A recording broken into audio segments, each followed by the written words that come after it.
Guys, ഞാൻ ഇവിടെ ആയിരുന്നത് ഞങ്ങളുടെ സ്കൂളിൽ ഇൻഡിപെൻഡൻസ് ഡേ ആയിട്ട് ചെറിയ പ്രോഗ്രാം ആയിരുന്നു.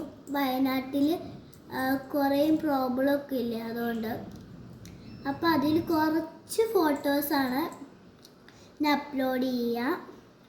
കണ്ടിട്ട് നിങ്ങളുടെ അഭിപ്രായം കമൻറ്റ് ബോക്സിൽ കൊടുക്കണേ. ടാറ്റാ.